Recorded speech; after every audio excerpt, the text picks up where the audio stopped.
నిజంగానే మంగ్లీ గారు నిజమే ఈ స్కామ్ చేసిన దాంట్లో ఆమె చెయ్యి ఉందా లేదా? చెయ్యి ఉంది, కాలు ఉంది, అన్నీ ఉన్నాయి. ఇప్పుడు లేకపోతే ఇన్ని రోజుల నుంచి అమ్మ బయటికి ఎందుకు రావట్లేదు, ఎందుకు వచ్చి ధర్నా చేయట్లేదు? నా పేరు చెడ్డ పేరు అయిపోతుంది, నేను బయటకు వస్తాను, నేను కేసు పెడతా అని చెప్పేసి పెట్టాలి. ఇప్పుడు తప్పు చేసిన వదిలిపెట్టి లాయర్ మీద కేసు పెట్టడం ఏంది? ఇప్పుడు ఆ స్కామ్ జరిగిన తర్వాత 2 నెలలకు బయటకు ఎందుకు వచ్చారు మంగ్లీ గారు? అప్పటి వరకు తెలియకుండా ఎందుకు ఉంటుంది? ఇప్పుడు లాయర్ మీద కేసు పెట్టడానికి ఏం తప్పు చేసిండు ఆయన? బాధితుల పక్షాన నిలబడడం ఆయన చేసింది తప్ప? దేని పెట్టాల్సి వచ్చింది ఈ జంగ్లీ గారు? ఎందుకు పెట్టింది? ఈ ఫేస్ నోట్ల కట్ట లెక్క పెట్టిన ఫేసా అన్నావు, మరి ఆ ఫేసే కదా ఈరోజు పత్తకు లేకుండా పారిపోయింది. ఏడికి పోయారు మరి? ఇప్పుడు తప్పు చేయని వాళ్ళు ఎందుకు రావట్లేదు ముందుకి? ఇప్పుడు గిరిజనులని ఎంతసేపున తొక్కేస్తారా, మా లమ్మడి వాళ్ళని తొక్కేస్తారా? ఆమె తొక్కేసి ప్రతి ఒక్కరి దగ్గర నొక్కేసింది కదా. ఈరోజు ఆమె పక్షాన మాట్లాడితే ప్రతి ఒక్కరికి చెప్తున్నా, మీరు రాసి పెట్టుకోండి, ఇంకా కొంచెం తక్కువ తీసుకోండి. ఎందుకంటే అందరు పోయి జైల్లో కూర్చోవాల్సి వచ్చే రోజు ఉంటుంది. ఎవరైతే సపోర్ట్ చేస్తారు సుబ్బారావు గారు లాయరు, ఆయన పైన కూడా పోలీసులు కొంచెం వేరేలా వ్యవహరించడం చేశారు. ఆయన సపోర్ట్ లేదు. టెస్ట్ కూడా ఆ డే టైం అంటే ఒక డే టైం లోపల ఎవరైనా డ్రంక్ అండ్ డ్రైవ్ టెస్ట్ చేయాలి. అయ్యో అన్న హాస్పిటల్ ఇప్పుడు అన్న ఏం చేసిండు? పెద్ద ట్రక్ వేసుకొని ఫుల్ బాటిల్ తాగి దాంట్లోకి పోయిండు, కోర్టులోకి పోయిండు. మరి ఆపి చేయాల్సిందే కదా. అంటే డ్రంక్ అండ్ డ్రైవ్ అనేది ఎప్పుడు కూడా నైట్ టైం లోపల బయట నేను ఇంగ్లీష్ లో చెప్పట్లేదు, ఆగు నువ్వు, నేను అదే చెప్తున్నా. నేను చెప్పేది కూడా అదే. ఆయన కోట్ వేసుకొని స్నానం చేసి మంచిగా పేపర్లు పట్టుకొని ఓ ఫుల్ బాటిల్ తాగి లారీ వేసుకొని కోర్టులోకి పోయినట్టు ఆయన ఆపి మాత్రము ఆయన అక్కడ ఆపి టెస్ట్ చేయాల్సిన అంత తప్ప ఏమొచ్చింది? తాగి సోలినాడు, హాస్పిటల్ పట్టుకోవాలి. మరి అదే మంగ్లీ గారికి ఎందుకు చేయలేదు మరి మీరు? ఇప్పుడు ఇద్దరు బాధితులే కదా. సరే మీరు మొగోళ్ళు చేసారు, ఆడలతో చేపించేది ఉంటుంది, అదే పని. ఆడోళ్ళు మొగోళ్ళు సమానం అన్నారు కదా, మరి అదే మీడియా ముందు మరి మంగ్లీ గారు కూడా చేసేది ఉంటుంది. ఆడోళ్ళు తాగట్లేదా? తాగండి మరి. ఇన్ని వైన్ షాపులు ఎందుకు అవుతున్నాయి? అందరు తాగుతున్నారు కదా. మంగ్లీ గారికి ఆడ సపోర్ట్ ఉంది, రాజకీయ బలం ఉంది, ప్రతి ఒక్క సపోర్ట్ ఉంది కాబట్టి ఏం చేసినా నడుస్తుందా? బాధ్యతలకు పైసలు తీసుకొచ్చేయరి. ఇప్పుడు ఇంతమంది ఇండస్ట్రీలు ఉన్నారు, మరి అంతమంది పేర్లు చెప్పండి. ఓన్లీ మంగ్లీ గారి పేరే చెప్పాల్సిన అవసరం ఏమొచ్చింది వాళ్ళకి? పైసలు ఇవ్వండి, ఇచ్చినాను ఎందుకు చెప్తారు? చాలా మంది సింగర్లు ఉన్నారు కదా, శ్రీముఖి పేరు చెప్పాల్సిన అవసరం ఏమొచ్చింది మాకు? బయటికి వచ్చి ఆమె వీడియోలు ఏందో, ఆమె యాంకరింగ్ ఏందో ఆమె చేసుకుంటే బతుంది. ఇప్పుడు పెళ్లి కాని పిల్లని తీసుకొచ్చి నువ్వు బయటలో వేసినావు. లాయర్ గానికి ఆమె మీద క్రష్ ఉంది, బిగ్ బాస్ కోవాలంటే ఇక నువ్వు పెద్ద తోపివి, నువ్వు రేవంత్ రెడ్డి కంటే కేసీఆర్ గారి కంటే నువ్వు పెద్ద తోపివి, ఇక నేను బ్లేమ్ చేసి తీసుకొని బిగ్ బాస్ లేసారా లాయర్ని? ఏం మాట్లాడుతున్నావు? ఒక ఆడమనిషి స్థానంలో ఉండి ఇంకో ఆడమనిషిని క్రష్ ఉందంట, క్రష్. మరి నీ మీద ఎంతమందికి ఉందో? మరి అమ్మాయి కూడా ఈరోజు బయటకు వచ్చి మాట్లాడితే వాళ్ళ అమ్మనాయన ఈరోజు శ్రీముఖికి పద్ధతి నేర్పింది కాబట్టి ఈరోజు శ్రీముఖి బయటకు వచ్చి మాట్లాడట్లేదు. మాట్లాడి ఉంటే ఎడబెట్టుకుంది తలకే. ఇండస్ట్రీలో ఉన్నప్పుడు ఒకరి గురించి ఒకరికి తెలియకుండానే ఉంటుందా? ఇప్పుడు నీకు సంబంధమే లేదు మంగ్లీ గారు, జంగ్లీ గారు. నేను ఒకటే చెప్తున్నా మీకు, రాని నీతో పాటు నేను కూడా వస్తా, పోదాంపా. ఎవరైతే ఉన్నారో బాధితులు వాళ్ళ ఇల్లు సీల్ చేద్దాం, వాళ్ళ పొలాలు కూడా ఉంటాయి, ఎంక్వైరీ చేసి దాన్నే చేద్దాము. ఏంటిది? ఇండస్ట్రీలో చాలా మంది ఫోటోస్ వీడియోస్ పెట్టి పోతి పెట్టింది కదా, కర్బూజకాయలు ఇంత లావు చూపించుకుంటా. విష్ణుప్రియ నీ మొక్కవాల నా మంది పట్టుకొచ్చి పెట్ట. అసలు మనిషివేనా ఆయన? నీ ముక్కు మూరేడు ఉంది, దేనికా బతుకు నీకు? అడుకొని తిని రాదే, అడుకొని తిని నోడొద్దు అంటుండు.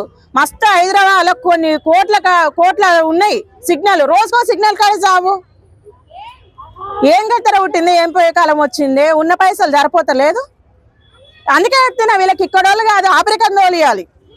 అక్కడ మొగలు అయితే కరెక్ట్ ఉంటారు, వీళ్ళకి ఇక్కడ వాళ్ళు కరెక్ట్ కాదు. అలానే మంగ్లీ గారు ఏమన్నా అంటే మీడియాలో నన్ను ఎక్కువ బ్లేమ్ చేస్తున్నారు, నా పరువు తీసేస్తున్నా, మా ఇంట్లో మా తల్లిదండ్రులు తెలిస్తే మా పరువు పోదన్నారు. అలాంటప్పుడు డ్రగ్స్ కేసులు ఎదుర్కొన్నప్పుడు వాళ్ళ తల్లిదండ్రులు ఆ రోజు లేరా? ఇప్పుడు నువ్వు సాధారణమైన మహిళవమ్మ మంగ్లీ గారిని వింటున్నా, ఇదే మీడియా ఛానల్ నుంచి వచ్చినావు, మరి ఇదే మీడియా ఛానల్ నిన్ను ఎత్తింది, మరి నన్ను ఎందుకు ఇంతగానో మైలేజ్ చేస్తున్నాను, ఎందుకు ఇంతగానో నన్ను గొప్ప చేస్తున్నాను? ఆ రోజు ఈ మీడియా ఛానల్ నువ్వు ప్రశ్నించచ్చుగా. ఇవాళ నీ తప్పుని తప్పుగా చూపించే వరకు మీడియా ఛానల్ మంచిది కాదు. నిన్ను సెలబ్రిటీ చేసినప్పుడు మీడియా ఛానల్ మంచిది. ఇదే మాట ఆ రోజు అడగాలి. మరి అలా డ్రగ్స్ కేసులో దొరికినప్పుడు మరి ఎందుకు, మరి అది నీకు తప్పు అనిపించలేదా? అది తప్పు అనిపించలేదు వీళ్ళకి. వీళ్ళు ఎన్ని తప్పులు చేసినా కవర్ చేసుకోవాలి, ఎందుకంటే బలమైన రాజకీయ నాయకులు ఉన్నారు, సెలబ్రిటీలు ఉన్నారు, రౌడీ షీటర్లు ఉన్నారు. ఏమనంటే ఏడబడితే ఆడ తోక్కి చంపేస్తారు. అదే కదా మీ ధీమా. ఏం చేసుకుంటారా పైసలతోటి? ఎవరైతే స్కామ్ చేశారో ప్రత్యూష గారి మీద ఈ సేవా సంఘం వాళ్ళందరూ వచ్చేసి తప్పని చెప్తున్నారు. దాని మీద ఏమంటారు? తప్పనే చెప్తారు. ఎందుకు చెప్పారు? పైసలు బలంగా ఇచ్చినప్పుడు అదే పని చేస్తారు. నువ్వు ఎందుకు కంగారు పడుతున్నావు రా అని చెప్తుంది ఆమెకు ఫోన్లో. మరి పైసలు తీసుకున్నా నీకే కంగారు లేదు అంటే అంత ధీమా మీద ఉన్నా. నా వెనక బలమైన వాళ్ళు ఉన్నారు, చేస్తారు. సస్తా తీసుకొని బొందల్ని వేస్తారు. అంతమంది ఉసిరు ఎందుకు పోసుకుంటున్నావు? వాళ్ళ తమ్ముడు కూడా మీడియాలో ఎక్కడ కూడా అసలు ఒక్క మాట కూడా మాట్లాడతారు. యాక్చువల్ మాట్లాడుతున్న తమ్ముడు ఎక్కువగా, బట్ మంగ్లీ గారి పేరు రాగానే ఆయన ఒక్క మాట కూడా మాట్లాడుతుంది. మొత్తం కామ్ చేసేసి ఈ మొక్కదే మాట్లాడుతుంది. ఆ నోట్ల కట్టలు లెక్క పెట్టే ఫేస్ కాదు తమ్మి నీది. మా అమ్మాయికి ముందు కూడా మాట్లాడే ఫేస్ కాదు నీది.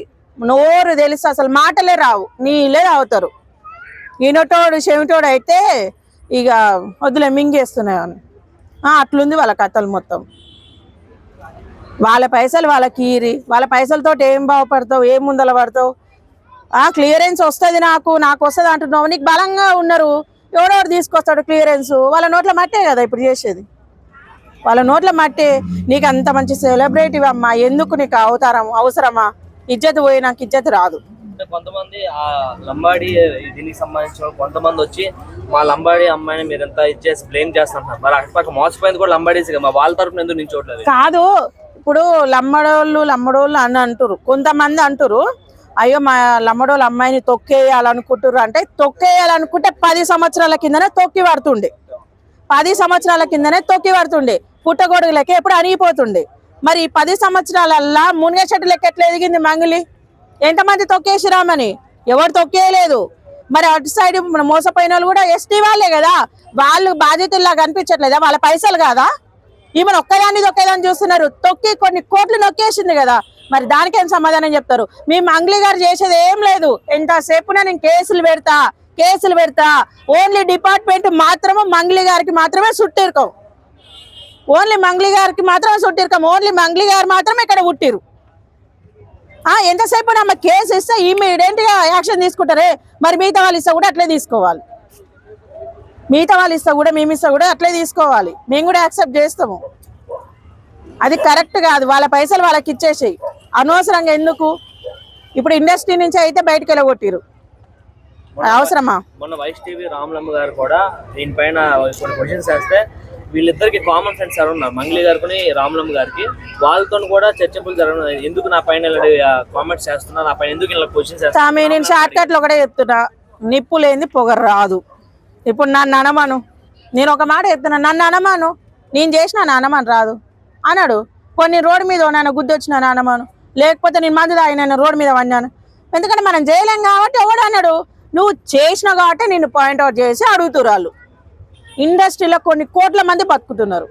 ఇప్పుడు సుమక్ ఉంది కదా, మనం చిన్న ఉన్నప్పటి నుంచి చేస్తుంది. ఇప్పటి వరకు ఎంటిక మందం కూడా ఆమె మీద ఎటువంటి చెడ్డ పేరు లేదు. మరి ఆమె ఒక మనిషే. ఇంకా ఇక్కడ ఆమె కూడా కాదు. ఆమె ఇక్కడ మొత్తం ఇప్పుకొని చూడుర్రి, నాకు 350 రూపాయలు కొట్టిర్రి, 450 రూపాయలు కొట్టిర్రి, నా సామాన్లు చూపిస్తా, మళ్ళీ మీరు బ్యాడ్ కామెంట్లు పెడితే తీసుకొని కేసు పెడతా అని చెప్తున్నా. లక్కర్ ముండలకు చెప్తున్నా. సుమక్కని చూసి సిగ్గు తెచ్చుకోరు. బట్టలు ఇప్పుకుని యాంకరింగ్ చేస్తే రాదు. పద్ధతి ఉంటుంది, మాట్లాడే విధానం ఉంటుంది. ప్రతి ఒక్కరికి ఫ్యాషన్ అయిపోయింది. ఫ్యాషన్ అంటే ఫ్యాషన్, ఇప్పుకొని తిరిగే ఫ్యాషన్. మళ్ళీ మొగోళ్ళు ఏమనొద్దు, మొగోళ్ళు ఏమనంటే కేసులు.